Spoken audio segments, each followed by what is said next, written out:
Today on VIP TV, a very special guest, a man who's got a big fight coming up this Saturday. It's Jason Cunningham, the European Super-Bantamweight champion. Jason, thanks for joining us on VIP TV today. No problem, Steve. Thank you for having me. And like I say, the European champion, still be the European champion next week. Very confident. So you're looking really well. Your skin is shining. I take it camp's over now. It is. I've officially, like I said to you the other day, I've officially had my last spar this morning. All the hard work's done. I've done 10 rounds with Jack Bateson today. Ideal preparation. Of the orthodox southpaw switcher. Very, very sharp. Just had some brilliant work. So yeah, I'm very, very happy with everything that I've done this camp, and I'm ready to go for next week. I think I said to you when we just spoke on WhatsApp the other day, and you just said it there, Jack Bateson, you couldn't find better sparring, especially a week before. Fantastic. Yeah, well, to be honest with you, obviously with this one dragging out a little bit, Brad pulling out and stuff. I've been up and down country. We've kind of kept it going. I've kept my momentum going, the buzz. We've just tapered off a touch, obviously, so I don't burn myself out. But I've been down in Essex, sparring with Lee McGregor, doing a bit with that James Beach. I've had a young amateur, Edward Hardy, he's done quite a bit with Dennis McCann, actually, and Sonny Edwards. He's a good kid. I've had him back and forth. And obviously I've had Jack for the last few weeks as well. I'm getting, like I say, 10 round spars out with Jack, so it's been ideal. I think the preparation, you're going to see the best version of me next week, no doubt about it. Oh, that's good. You mentioned something there, the momentum. Do you finally? I mean, you've had, is it 30 odd? Is it 35 fights? Is it from the top of my head there? Yeah. Do you finally feel there's momentum in your career? You've gone and upset Gamal Yafai on a big bill on Sky TV, although unfortunately there were no fans there. People are now talking about you, and you use that word momentum there finally. Yeah, well, definitely. I mean, I've just had the Zoom not long back, and it's the same again. It's like I've done everything the hard way on the road, away fighter. Even this fight now, although I'm the European champion, I'm still the away fighter going in here. Tough as it sounds, but yeah, I'm finally getting that bit of respect after the last fight, and I'm riding crescent wave. I'm enjoying it. It's like all the pressure is on Brad next week. So I'm just living it moment. I'm enjoying it. I love this build-up. I love these interviews, this buzz. And I'm going to go there next week. You're going to see me flying. And like I said, just enjoying every single round I'm in that ring.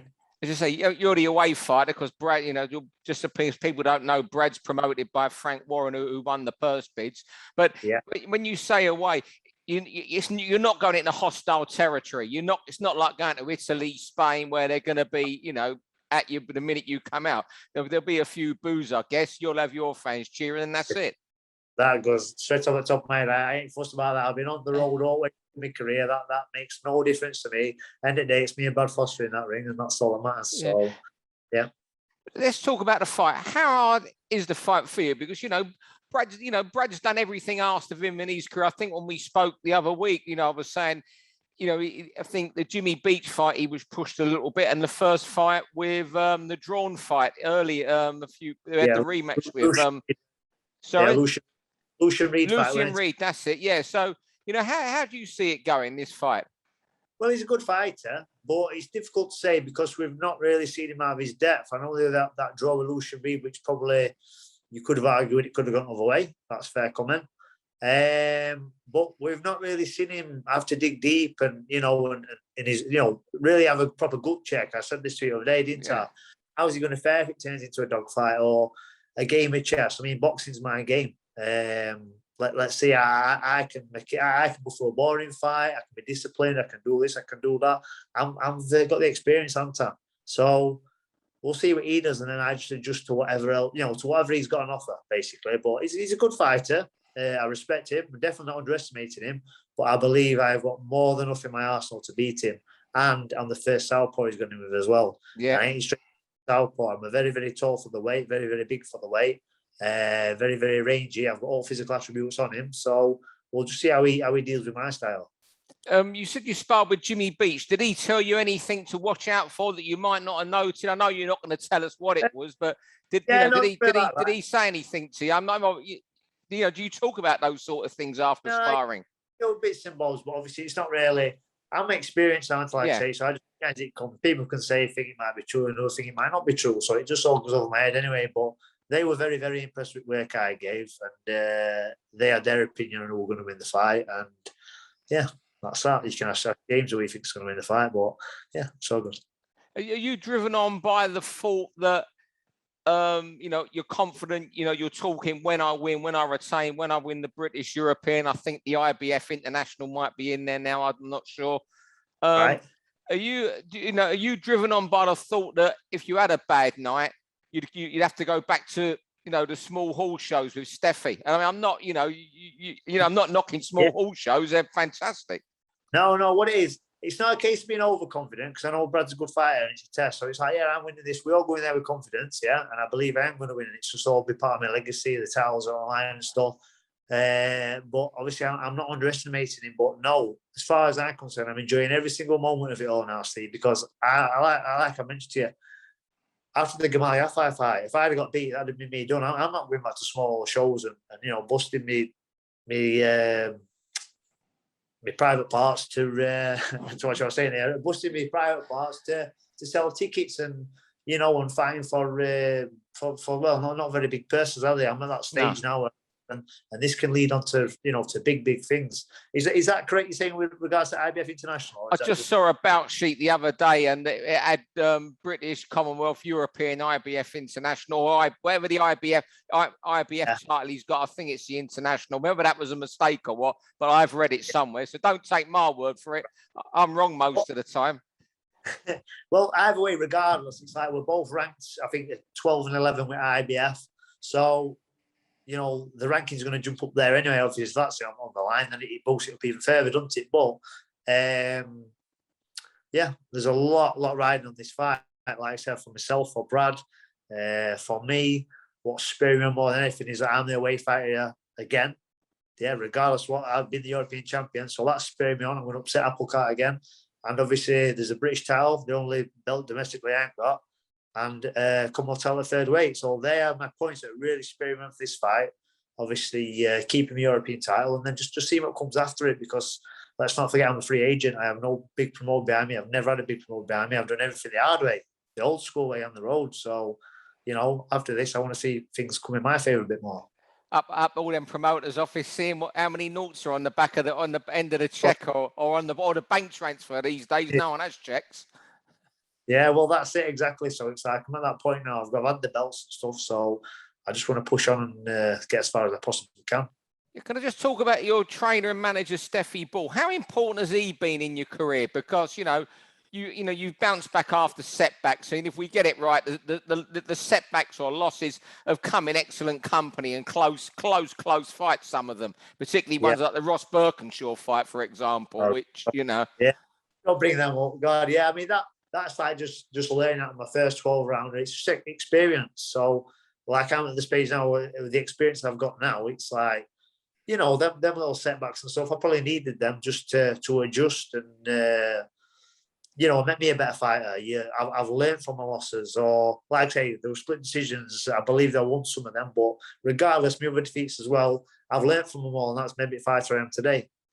Yeah. And how important has Steffi Ball been in your career? Well, Steffi and Ray, obviously, Ray's my trainer. Steffi's like training, but he watches everything. He's more taking a step back and just watches over everything. But yeah, he's like I mentioned before, he's like, well, Ray and Steffi, both my best pals. And I've got full trust in him. You've got to have that good relationship where you can trust somebody. And like I say, if it weren't down to him, you know, he grafts and grafts. If he didn't put me back and help me rebuild, then I might have been done a long time ago, because, you know, I've had a few chances where it's not gone my way, but I've come back. Again, you know, it's not gone my way, but I've come back. But it's obviously down to that man putting these shows on and getting me these opportunities that, you know, you've got to have a good team behind you. If you're going to be successful, obviously you've got to put that work in, but you've got to have people behind you who know what they're doing. So yeah. If we go back to the Gamal Yafai fight, what was it like when you were putting him down and everything was going your way? Yeah, well, what goes through a boxer's mind when you're going? Well, that's, you know, everything's got, people have dismissed you before the fight, and everything's going. Yeah. Although Carl Greaves told me to back you at 11-1 before the fight, and I never did, but that's my lookout. What's going through your mind when you're dropping it and everything's going right? No, and see, that's the thing now. years and years ago, inexperienced, I'd have probably jumped all over that, and I might have got caught myself, or whatever else, or blown myself out. But I kept cool, I kept composed, and I just stuck to my game plan, what was working for me. I didn't, if you notice, when I did put him down, I didn't jump all over and swing like a madman. I just stuck to what was working for me. So that's where, like I say, experience is key. It comes into play.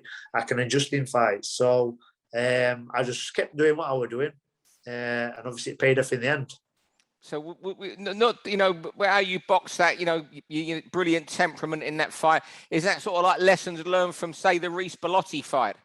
Exactly. Perfect example. Because I got too gung-ho too early, and I got caught myself, and I learned that night. That out of all my fights was probably my biggest lesson. Because I had in my head, I can't, I've never been hurt. I'm pretty durable, and no one's been tough, and I can grind it out. I never get hurt in that ring before that fight. And that was the first fight I thought, wow, this boxing game's serious, you can't get hurt. So I learned a hell of a lot in that fight. And because I have everything my own way, and I was getting that much success, I didn't stick to my game plan. I kind of got complacent. Whereas the Yafai fight, you can tell the difference in levels of experience and how I've come on that. I just knew just to stick to that game plan, and that'll be the same next week. Super bantamweight, you're unbeaten. Why did you have so many fights at featherweight? Was it lack of opportunities? Well, exactly. It's that, and the opportunities you do get, you can't turn down. So I got the Ben Jones fight for vacant Commonwealth featherweight title, 3 weeks notice. So you can't knock opportunities like that back. Now I live in the gym. If there's one thing I've just had an interview there, and I mentioned this. If there's one thing I can be proud of, if you like, when I've done with the game, is that I did not cut no corners. I did everything by the book, meticulous. I even weigh my meals out, my foods, everything. Everything is like, everything's just stored up here. I eat the same meals every single day, Steve, believe it or not. So nothing can go wrong. Yeah, nothing there. For last, how long have I been in this camp now? 3-4 months. I eat the same meals every single day. Yeah. What's that? Of what's all going. If I went through it all, like I have a dietitian, so it's like obviously porridge in the morning, tuna rice and spinach for my dinner. But even like my spinach is weighed out, it's 50 grams of spinach, this and that. I've got a little scales it covered. But just sort of pure fact, nothing can go wrong. And I'm meticulous with everything I do. If you're changing your meals up all the time, for me, it's like, well, if my weight budges up here, well, is that causing it? Is that causing it? So the only thing that could be causing my weight to go up this time around is the carbs, so I reduce them. But I do everything by the book, and I can safely say once I've done my boxing that I gave it 100%. I did cut no corners. I can't say, well, I could have done this better. I could have done that better. I get 100%. So, yeah. How long do you cheat for after every fight? Well, not cheat. You're not cheating, but how long? For how long after next week will you have a little blowout for? I don't really. I just do it on real now. When I was younger, I used to film my face, and I'd blown up. Well, still skinny arms, skinny legs, a little pot belly, and then a fat face. That's how it go. But I don't. I think the older I've got, I'm not so bothered anymore. I'll just go out for odd meal, but I'm kind of straight back in gym. And like I've obviously done these meals that long. I've eaten them all the time that I know how to make them kind of nice. So I don't mind eating healthy anyway. But no, I don't really balloon up or anything like that, and I definitely won't now because obviously the stage I'm at, phone could ring any time. So yeah, I just keep ready. Always keep ready. So when you've won this fight next week, are you planning on a holiday or anything? No, especially not what we're living through, because they change one thing from other, only from week to week. I'm thinking I'm going to wait for this to kind of blow over. I'll enjoy a week out, a bit of food. I know in November, Lee Appleyard, one of boxing Jimmy's boxing that tournament. Prize fight or boxer as it's called. Yeah, sorry, isn't it? I'm looking forward to that. That's always a good show, isn't it? So yeah. I'm going to go and support him there. Then there's Terry Harper week after. Yeah. So plenty of boxing coming up, but I'll kind of have a week off, just let my body recover, because this one has been a long camp this time with postponement. So a little bit of rest, but then I'll be back to it. So I'll tell you what, Jason, you'll make a really good trainer one day. I guarantee you that. Well, we'll see. That could be a next step as well. So we'll just see what's what. But we'll take Sadie first, and then whatever comes after that comes after that. Before we go, a prediction of how you're going to win Saturday night, if you can give us that. I don't think he's Steve. I'll just take it. Whatever he brings, I'll adjust, and I'll either meet him there or I'll do whatever I need to do with my game plan to win. So don't look like that. All that's important is I win next week, regardless of the outcome. Jason, thanks very much for talking today on VIP TV. I really enjoyed the last couple of weeks. I've had a couple of chats to you about one thing and another. It's been fantastic, and I look forward to seeing you next weekend in action against Brad Foster for the British, European, Commonwealth, and I think IBF International. Yeah, be nice if it is, but we'll see. But yeah, thank you. I appreciate it, Steve. Thanks. You take care and all the best. Yes, Andrew, mate. Take it easy. For all boxing info, news, and latest interviews, amateur and pro, across the north, click and subscribe. VIP Boxing Promotions. Also, Twitter, Instagram, and Facebook.